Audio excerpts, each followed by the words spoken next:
Hello guys, welcome back to my YouTube channel. तो कैसे हो आप लोग। सबसे पहले अगर आप लोग मेरे चैनल पर नए हो तो प्लीज़ चैनल को सब्सक्राइब कर लेना और वीडियो को लाइक करना और कमेंट में अपनी अच्छी अच्छी राय ज़रूर लिखना। तो गाइस, जैसा कि सभी को पता ही होगा कि पारस ठकराल और पिन्नू की शादी हो चुकी है। पारस ठकराल की ये सेकेंड मैरिज है। पहले उन्होंने स्नेहा के साथ शादी की हुई थी, जिसके बाद उन दोनों का एक बेटा भी हुआ था। बेटा होने के बाद उन दोनों के आपस में बहुत ज़्यादा झगड़े बढ़ते जा रहे थे और उन झगड़ों को इतनी ज़्यादा दूरियां हो गई इन दोनों में कि दोनों अलग ही हो गए। एक टाइम पे पारस ठकराल के पास उनका बेटा है, स्नेहा भी इस टाइम पे अकेली हैं। उन्होंने अभी कोई भी रिलेशन में नहीं है, वो ना ही अभी रहना चाहती हैं। वो बिल्कुल अकेली हैं और अपनी मम्मी के साथ रह रही हैं। वहीं पारस ठकराल ने बहुत जल्दी ही सेकंड मैरिज कर ली है, जैसा कि आप लोग देख सकते हो।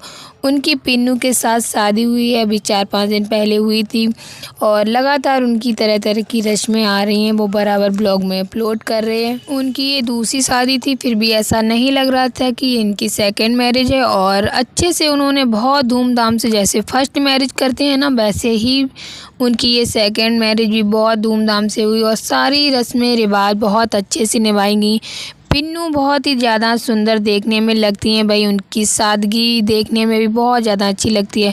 सुंदर और संस्कारी लड़की देखने में तो लगती है। पता नहीं आगे क्या होगा, लेकिन भगवान से प्रे करेंगे अब इनकी जोड़ी में किसी की नज़र ना लगे। और पिन्नू की हैबिट देखने से पता चलता है कि वो बहुत ही ज़्यादा अच्छी और सादगी से भरी हुई संस्कारी लड़की हैं और वो आगे अपनी मैरिड लाइफ को अच्छे से निभा पाएंगी। दोनों मिलके अगर अच्छे से रहे तो ये आगे भी इनका रिश्ता अच्छे से चलता रहेगा।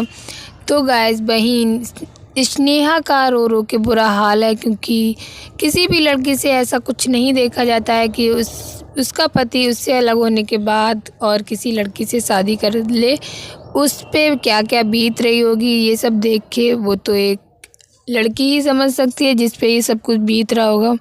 तो गाइस, इधर पारस ठकराल को कोई भी प्रॉब्लम नहीं है। वो अपने बच्चे और नई फैमिली के साथ बहुत ज़्यादा खुश हैं।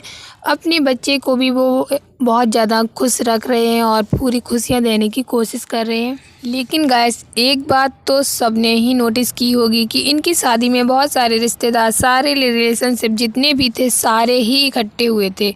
लेकिन जब ये अपने घर पे गए, इनका पहला गृह प्रवेश हुआ पिन्नू के साथ, तो इनके घर पे सिर्फ़ और सिर्फ एक ही लेडीज़ थी। उसका नाम नहीं पता है, लेकिन उन्होंने ही इनका गृह प्रवेश किया। ना ही इनकी मम्मी थी और कोई भी रिश्तेदार नहीं था, केवल एक लेडीज़ के अलावा उसने ही सारे इनकी रस्मों रिवाज को करवाया। अकेले उसने कराया। ऐसा लग रहा था कि इनकी शादी में कोई भी अच्छे से खुश नहीं है और ना ही देखने में लग रहा था कि इतनी बड़ी शादी हुई है, इतनी महंगी शादी हुई है। तो गाइस, ये सब देख के ना अच्छा नहीं लगा, क्योंकि कोई नई नई बहू आए तो घर में रौनक हो तभी अच्छा लगता है। लेकिन पिन्नू और पारस घर में प्रवेश किया तो वो अकेले थे और उनके साथ कोई भी नहीं था, ना ही उनकी मम्मी ना ही पापा। क्या पता उनके पीछे अब तो वो सो गए हों, लेट हो गए हों ये लोग आने में, या फिर कोई बात हो गई हो, क्योंकि शादी में तो सारे लोग इकट्ठे थे और गृह प्रवेश में कोई भी नहीं था। जबकि सासू माँ अपनी बहू की कितनी अच्छे से गृह प्रवेश करती हैं। एक सासू माँ ही होती हैं जिन्हें अपनी बहू के आने का बहुत ज़्यादा इंतज़ार होता है और वो सब कुछ तैयारियां करके रखे हुए होती हैं। और जबकि यहाँ पे पारस और पिन्नू जब आए तब उनकी तैयारी की गई। उनकी बहन थी शायद, उन्होंने ही सब कुछ तैयारी की, तब उनको गृह प्रवेश किया, क्योंकि वो भी साथ ही आई हुई थी और वो जल्दी जल्दी से उन्होंने सब कुछ सजाया और गृह प्रवेश किया। भाई, उनका कंगन भी खुलवाया, सब कुछ किया। लेकिन उनके रिश्तेदार तो छोड़ो, उनकी मम्मी भी नहीं दिखी। पता नहीं ऐसा क्या हुआ। अब वही बता सकते हैं कि आखिर ऐसा क्या हुआ था कि उनका गृह प्रवेश सिर्फ और सिर्फ एक लोगों ने ही कराया। दूसरी शादी कर जरूर लो, लेकिन पहली शादी में जो खुशियाँ होती हैं, जो रौनक होती है, वो दूसरी शादी में कभी नहीं आ सकती। चाहे लड़के की भले ना दूसरी शादी हो, लेकिन लड़के में भी ऐसा नहीं लग रहा था कि उनकी मम्मी पापा उनकी शादी से खुश हैं। बार बार पता नहीं चल रहा था। शादी में तो शामिल हुए थे, लेकिन उन्होंने गृह प्रवेश नहीं कराया पिन्नू का और ना ही वो दिखे। पता नहीं ऐसा क्या मैटर है। पारस ने कुछ ऐसा बताया भी नहीं अपने ब्लॉग में। तो गाइस, उनका पहला रसोई भी पिन्नू की करा दी गई है। वहीं उनके घर पे किन्नर आए हुए थे।